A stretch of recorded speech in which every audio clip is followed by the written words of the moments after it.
আমি এই সময়কালে দেখতে পাচ্ছি বিএনপির পাখার নিচে গত কয়েক বছর যারা বড় হয়েছে, উত্তাপ নিয়েছে, তাদের একটা বিরাট অংশ এখন দেখতে পাচ্ছি রাজনৈতিক কারণে, রাজনৈতিক সুবিধার কারণে বিএনপির ডানাটা ভেঙে দেওয়ার চেষ্টা করছে।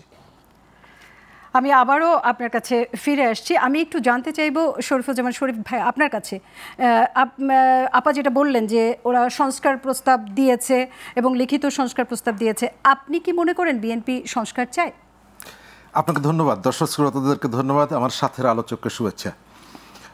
আমি একেবারে সরাসরি উত্তরের দিকে যাই। তার আগে আপনাকে জিজ্ঞেস করি, আপনার সামনে যে ডিভাইসটা আছে এই ডিভাইসটাকে প্রপারলি যদি অ্যাক্টিভ রাখতে হয় তাহলে মাঝে মধ্যে আপনাকে এটাকে রিফ্রেশ দিতে হয়। একটা রাষ্ট্র, একটা সমাজ, একটা পরিবার, এই জায়গাগুলোতেও বিভিন্ন সময়ে এটিকে অ্যাক্টিভেট রাখার জন্য আমাদেরকে কতগুলো পদক্ষেপ নিতে হয় এবং এর ভেতর থেকে আমরা সমাজকে, রাষ্ট্রকে, পরিবারকে সামনের দিকে এগিয়ে নিয়ে যাই। বাংলাদেশ প্রায় 5 দশকের যে বাংলাদেশে এর পরতে পরতে বেশ কতগুলো জায়গায় অন্ধকার জমেছে, আবর্জনা জমেছে এবং এই অন্ধকার আবর্জনার জায়গা থেকে মুক্ত হওয়ার জন্য আজ থেকে 1 বছর আগে আমরা একটা রক্তক্ষয়ী অভ্যুত্থান করেছিলাম। একেবারে বিপুল ক্ষমতাশালী একটা শাসকের বিরুদ্ধে আমাদের যে অবস্থান ছিল, আমি সেই অবস্থানের স্পিরিটের সাথে একমত হয়ে বলি যে কেবলমাত্র আমরা শাসকের পরিবর্তন না, আমরা রাষ্ট্র সমাজের মধ্যে কতগুলো গুণগত পরিবর্তন চেয়েছিলাম।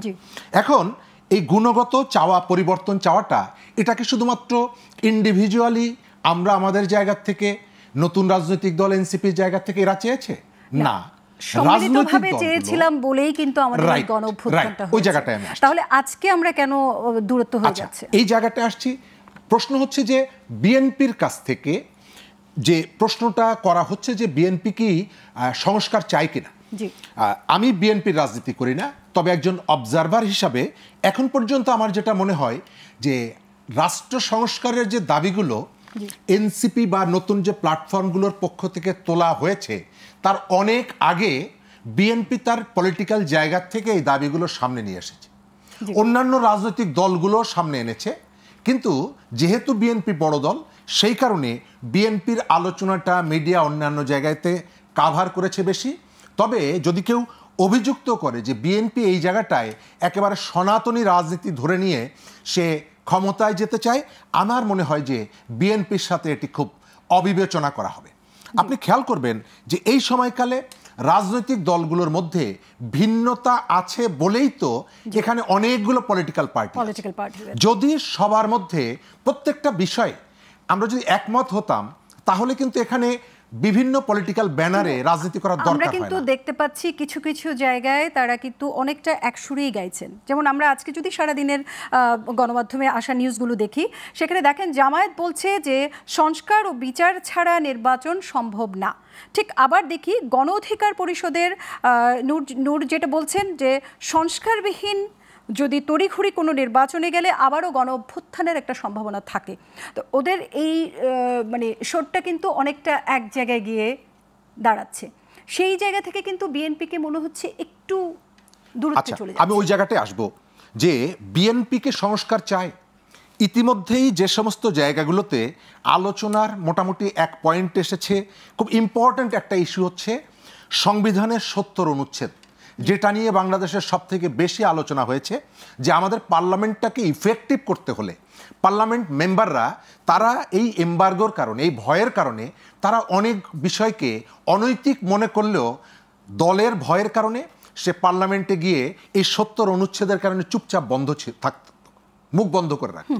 এখন কিন্তু 70 অনুচ্ছেদ সংশোধনের ব্যাপারে মোটামুটি যে পয়েন্টে এসেছে প্রত্যেকটা পলিটিক্যাল পার্টি একমত। সেকেন্ড জায়গাটা হচ্ছে যে আমাদের রাজনীতির একটা বড় চ্যালেঞ্জের জায়গা ছিল, প্রবলেমের জায়গা ছিল ক্ষমতার ভারসাম্য। আমরা উদাহরণ হিসাবে বলা যায় যে প্রধানমন্ত্রীর হাতে ক্ষমতার কর্তৃত্বটা এত বেশি ছিল যে তিনি এক ধরনের ঈশ্বর হয়ে উঠছিলেন। আমি জাস্ট উদাহরণ হিসাবে আপনাকে বলি, গত বছর অর্থাৎ আওয়ামী লীগ যখন পাওয়ারে, তখন বাংলাদেশের প্রেসিডেন্ট কে হবে, পার্লামেন্টারি সিস্টেমে যাকে সরকারি দল বা মেজরিটি পার্টি নমিনেশন দিবে তিনিই প্রেসিডেন্ট তিনি হওয়ার কথা। কিন্তু নমিনেশন সাবমিট করার সময় প্রেসিডেন্ট ক্যান্ডিডেট জি আওয়ামী লীগের সাধারণ সম্পাদকও জানতেন না যে তার দলের প্রধান কে হচ্ছে কাকে president। প্রেসিডেন্ট হিসাবে মনোনয়ন দিয়েছে। জি।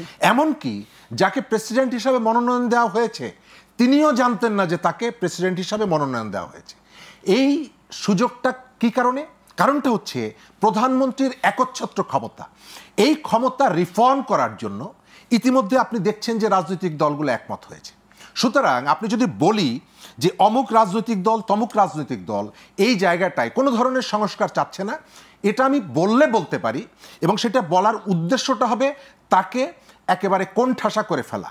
আমি এই সময়কালে দেখতে পাচ্ছি বিএনপির পাখার নিচে গত কয়েক বছর যারা বড় হয়েছে, জি, জি। উত্তাপ নিয়েছে, তাদের একটা বিরাট অংশ এখন দেখতে পাচ্ছি রাজনৈতিক কারণে, রাজনৈতিক সুবিধার কারণে বিএনপির ডানাটা ভেঙে দেওয়ার চেষ্টা করছে এবং কোনো না কোনোভাবে বিএনপিকে কোণঠাসা করে তারা তাদের পলিটিক্যাল যে পারপাস আছে সেটিকে সার্ভ এটা করতে কি চায়। সম্ভব?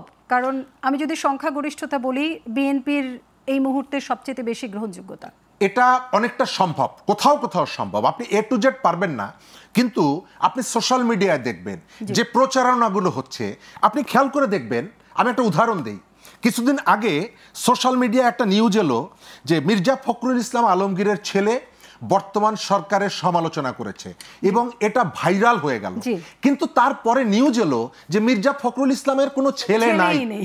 কিন্তু সেই নিউজটা ভাইরাল হলো না। অর্থাৎ এখানে প্রোপাগান্ডাটা খুব পরিকল্পিতভাবে প্রচারণা। আমি উদাহরণ একটা দিব, শেষ করে দিব।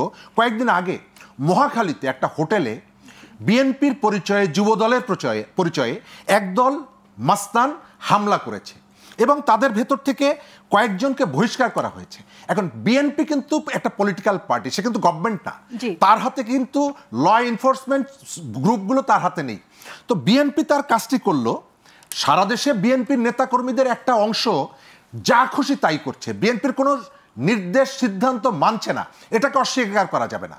এবং এরা আওয়ামী লীগ বিএনপির যতটুকু ক্ষতি করেছে, এই নেতাকর্মীরা তার থেকে বেশি ক্ষতি করছে।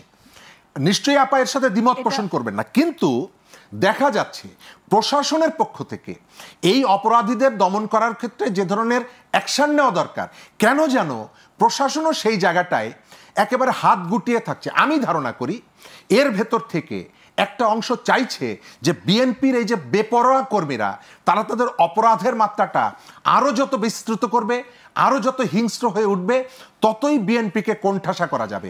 এবং এই ভাবনাটা তাদের, যারা ওই যেটা বললাম গত 1.5 দশকে বিএনপির পাখার নিচে উত্তাপ নিয়ে নানা রকমের ঝড়ঝাপটা থেকে নিজেদেরকে নিরাপদ রেখেছে, তারাই এখন বিএনপির রাজনীতি, বিএনপির দলের সবথেকে বড় শত্রু হিসাবে আমার চোখের সামনে ভেসে উঠছে।